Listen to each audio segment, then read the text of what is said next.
नमस्कार। खेत खजाना में आपका स्वागत है। आज सोमवार का दिन है और जुलाई महीने की तारीख हो गई है 13।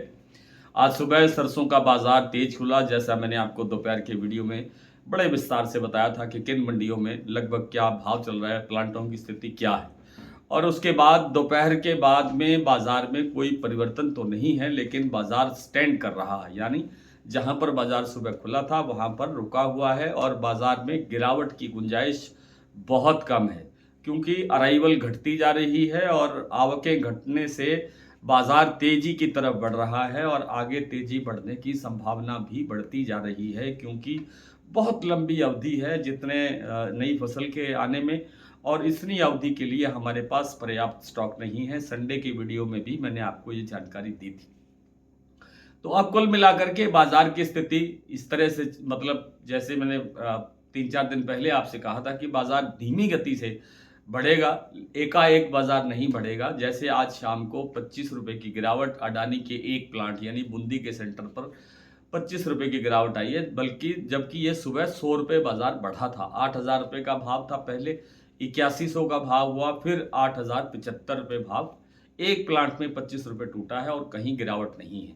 इसका अर्थ ये है कि धीरे धीरे करके बाजार में तेजी की स्थिति बनेगी, बढ़ेगी, और जैसे जैसे हम दिवाली के नज़दीक आएंगे एक अच्छी तेजी देखने को मिल सकती है सरसों में। और सरसों का सबसे बड़ा कारण जो है वो यही है कि उत्पादन कमज़ोर है, सप्लाई टाइट है और खपत का सीज़न पूरा का पूरा आगे है। इसलिए सरसों में अब कोई भी बड़ी गिरावट की गुंजाइश नहीं है। छोटे मोटे करेक्शंस आते रहेंगे। कल की वीडियो में मैंने आपको ये भी बताया था कि 100-150 का करेक्शन संभावित है, वो इस सप्ताह में भी आ सकता है और इस सप्ताह के एंड में भी आकर के जा सकता है। तो कुल मिलाकर के स्थितियां मजबूत है, बाजार मजबूत रहने की संभावना है। और बात करें अगर सोयाबीन की, तो सोयाबीन की स्थिति ज़्यादा गंभीर होती जा रही है। वो इसलिए ज़्यादा गंभीर होती जा रही है क्योंकि स्टॉक नहीं है, पाइपलाइन खाली है, नई फसल के बारे में कोई अता पता सही से नहीं है। कहने को कहा जा रहा है कि फसल की जो बिजाई है वो बढ़ रही है, लेकिन बारिशें नहीं है, और बारिशें नहीं होने से राजस्थान में केवल 30-40% ही बिजाई हुई है सोयाबीन की, जबकि मध्य प्रदेश और महाराष्ट्र के अंदर 80 से 90% बिजाई सब सोयाबीन की हो चुकी है।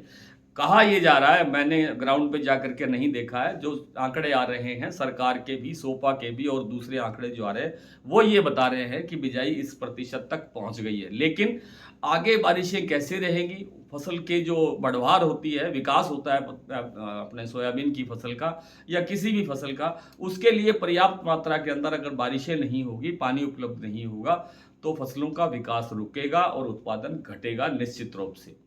और कितना घटेगा, क्या स्थितियां बनेगी, ये अभी से कहना बहुत कठिन है। पहले बिजाई की स्थिति पूरी स्पष्ट होने की ज़रूरत है।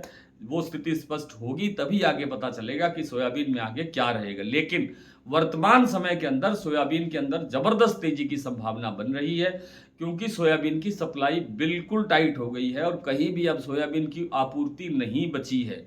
कोई मामूली कहीं किसी कोने कोने कोने कुचोने में कहीं बची हो थोड़ी बहुत तो अलग बात है, लेकिन उससे काम चलने वाला नहीं है।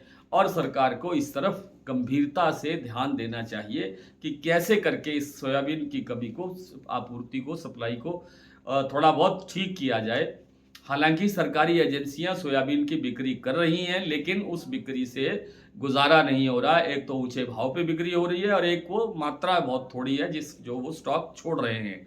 और सोयाबीन का कोई अल्टरनेट नहीं है। सरसों का अल्टरनेट हो सकता है। सरसों का अल्टरनेट क्या हो सकता है, सरसों तेल के अंदर जैसे जैसे सरसों का तेल महंगा होता जाएगा, ऊंचे भाव बढ़ते जाएंगे, उसकी इसके अंदर मिक्सिंग शुरू हो जाएगी, पाम की मिक्सिंग हो जाएगी, पाम और दूसरी चीज़ों की मिक्सिंग हो जाती है।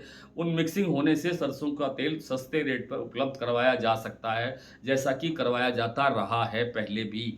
तो ये विकल्प है अपने सरसों तेल में। लेकिन सोया डीओसी में और सोयाबीन की जो सोया तेल में और सोया खल में कोई भी विकल्प नहीं है। आइए कुछ मंडियों की स्थिति देखते हैं, कुछ भाव देखते हैं प्लांटों के, और मंडियों की स्थिति क्या है इस पर बात करें तो भरतपुर मंडी का भाव 7,718 रुपये खुला, कल से 67 रुपये प्लस हुआ। जयपुर 75 रुपये बढ़ करके 8100 तक पहुंच गया। चरखी दादरी दिल्ली लाइन पर भी 75 से 50 रुपए की तेजी आई। दिल्ली 7850, चरखी दादरी 7800, अलवर 7800, बरवाला 7400, हिसार 7200, मोरैना 7600, ग्वालियर 7600, खैरथल मंडी 7700, टोंक 7720, टोंक मंडी 7755, निवई 7775, सिवानी मंडी 7700, नड़वई 7718, खेरली मंडी 7725, गंगापुर सिटी 7780, रेवाड़ी 7600, गोयल का प्लांट का भाव 8100 रुपये, जबकि सोयाबीन यहाँ बढ़ करके गोयल प्लांट में आज 150 रुपये भाव बढ़ा है सोयाबीन का। 7000 रुपये का लेवल यहाँ बन गया है। धौलपुर मंडी का भाव है 7910 रुपये, सुमेरपुर मंडी में आज भाव है 8090 रुपये, अडानी का जो बूंदी प्लांट है वहां पर भाव है 8075 रुपये और अलवर प्लांट में भाव है 8100 रुपये, शारदा प्लांट में 8400 रुपये, बीपी आगरा में 8500 रुपये, गोयल कोटा 8100 रुपये, सलोनी में 75 रुपये बढ़े हैं 8950, शमशाबाद 8960, दिग्नेर, अलवर और कोटा प्लांट में भाव है 8875 रुपये। आज इतना ही, कल आपसे फिर मुलाकात होती है, तब तक के लिए नमस्कार।